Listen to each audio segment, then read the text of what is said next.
Nous allons regarder les exercices. Dans le premier, nous avons à regarder la probabilité conditionnelle. On n'a pas un arbre. Et comment on fait quand on a un tableau? C'est ce que l'on va voir. Alors, dans le tableau, donc là, on a un tableau à double entrée. Ici, on a les valeurs, ce qu'on appelle les valeurs marginales. Et ici, par exemple, donc garçon-fille, anglais, allemand. Donc, par exemple, quand on est dans cette case-là, il y a 14 personnes qui sont des garçons qui font de l'anglais. Alors, comment on va faire pour avoir ces probabilités? Donc, quelle est la probabilité de E inter G? Donc, E, G, donc on a là, donc E inter G. Donc, il y a 14 personnes qui font de l'anglais en étant des garçons. Bien entendu, c'est quelque chose d'assez binaire, hein. Et il y a combien de personnes au total? Il y a 38. Ça va être 14 sur 38.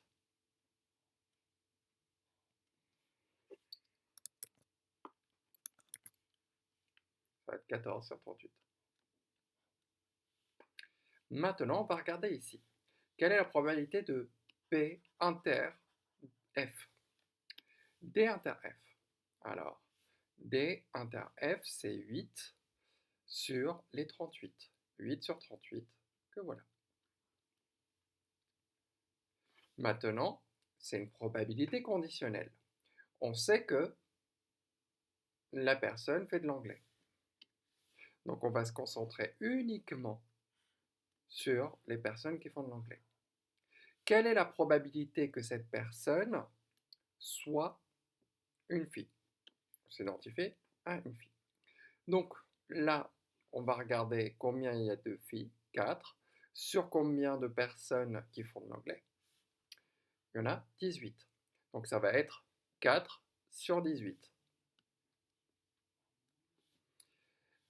Donc on va changer. Là, la condition, c'est que on sait qu'il y a la condition que ce soit des filles. On va se concentrer uniquement sur cette ligne. On sait que c'est une fille. Quelle est la probabilité de D?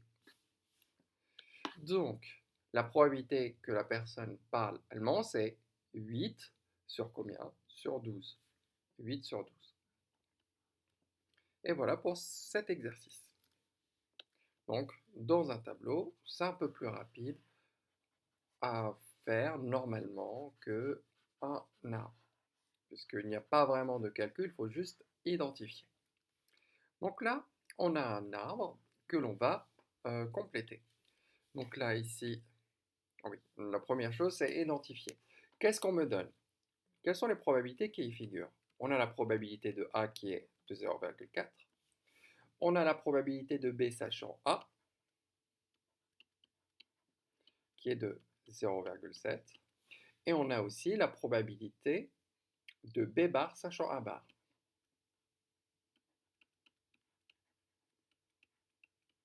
qui est de 0,1. Ça, c'est les probabilités qui y figurent. On va compléter ces valeurs. Donc là, on a 0,6, 0,7, donc il me manque 0,3, et 0,1, il me manque 0,9. On me demande de calculer la probabilité de A inter B et de A bar inter B bar. Alors, je rappelle la formule. Pour calculer la probabilité de A inter B, je vais faire la probabilité de A multipliée par la probabilité, sachant A, la probabilité de B. C'est-à-dire 0,4 fois 0,7, et ça me fait 0,28. On va calculer maintenant la probabilité de A bar inter B bar. Pareil, je vais noter la formule. Donc c'est P de A bar multiplié par, sachant A bar, la probabilité de B bar. Donc la probabilité de A bar, c'est 0,6. La probabilité de B bar sachant A bar, c'est 0,1. Et donc ça me fait 0,06. Nous allons passer à l'exercice 3. Pour l'exercice 3, Aline boit du thé 3 fois sur 4, sinon elle boit du café. Elle utilise soit un mug, soit un bol. Quand elle boit du thé, elle prend un mug 90% du temps, et quand elle boit du café, les 2 tiers du temps, elle prend un bol. Soit T l'événement, elle boit du thé, T comme thé, et M comme mug. Alors, donc on va faire un arbre pondéré sur lequel on va faire figurer les données. Donc, soit elle boit du thé, sinon elle ne boit pas de thé, c'est du café. Maintenant, il y a deux possibilités, soit mug, soit pas mug, c'est-à-dire un bol, M bar.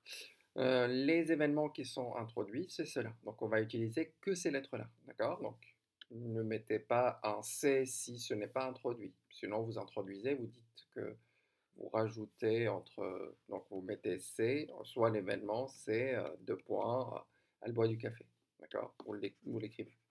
Vu que là, on me donne ces lettres-là, on va utiliser ces lettres-là et on n'a pas trop de place pour introduire des événements. Donc là, soit mug, soit pas le mug, c'est-à-dire le bol. Quelle est la probabilité qu'elles boivent du thé? Donc là, c'est quoi? On nous dit 3 fois sur 4. 3 fois sur 4, c'est 3 quarts. 3 quarts, voilà. Donc, il me manque combien? Donc, ça veut dire qu'un quart du temps, elle boit du café. Elle utilise soit un mug, soit un bol. Quand elle boit du thé, elle prend 90%, donc là c'est 0,9 ou 0,90, c'est la même chose. Donc là, ça fait 0,1. Et quand elle boit du café, qu'est-ce qu'on nous dit? Les 2 tiers du temps, elle prend un bol. Les 2 tiers du temps, elle prend pas de mug, donc un bol. Voilà, et un tiers ici. Et voilà, j'ai fait mon arbre. Donner les probabilités de l'énoncé. Qu'est-ce qui m'est donné? On me donne la probabilité qu'elle boive du thé, c'est 3 quarts. On me donne la probabilité, sachant qu'elle boit du thé, la probabilité qu'elle utilise le mug, je crois que c'est 0,9, c'est bien ça qui est donné.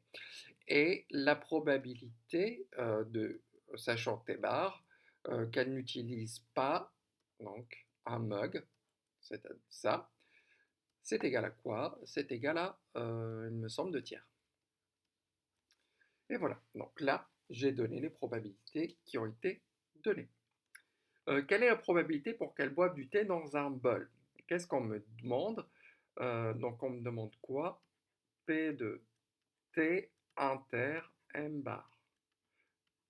D'accord? Donc c'est quoi cette chose? P de T inter M bar, c'est P de T multiplié par P de M bar, sachant T bar, sachant T, pardon. Donc, ça nous fait 3 quarts, ou 0,75, multiplié par 0,1. Ça me fait 0,075. Quelle est la probabilité qu'elle prenne un mug pour boire du café?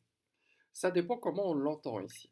Donc là, si j'ai envie, donc tel que moi je le comprends, en tout cas, parce que là, il n'y a pas, on ne dit pas sachant, mais pour boire du café, j'ai l'impression qu'on me dit, on sait qu'elle va boire du café, c'est comme ça que je l'entends moi, et quelle est la probabilité qu'elle prenne un mug?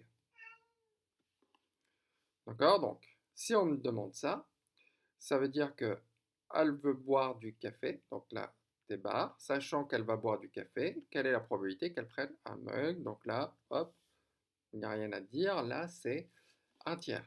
D'où vient un tiers? C'est 1 moins la probabilité, sachant T, de prendre M bar. D'accord? Donc ça me fait 1 moins 2 tiers. Mais ça a été donné. D'accord? La probabilité de M bar sachant T bar, ça a été donné, c'est 2 tiers. Et ça fait un tiers. Si on comprend autrement, par exemple, si on me demande, là j'ai l'impression que ça manque un peu de clarté, mais bon. Alors, si on a un doute, on donne les deux probabilités. Et donc là, si on me demande ça, quelle est la probabilité de T bar inter M? Donc ça fait 0,25 ou 1/4 multiplié par 1/3. Oui, je vais peut-être remettre les formules. C'est P de T bar multiplié par P de M sachant T bar. C'est-à-dire 1/4 multiplié par 1/3, ce qui me fait un 12e. Et voilà.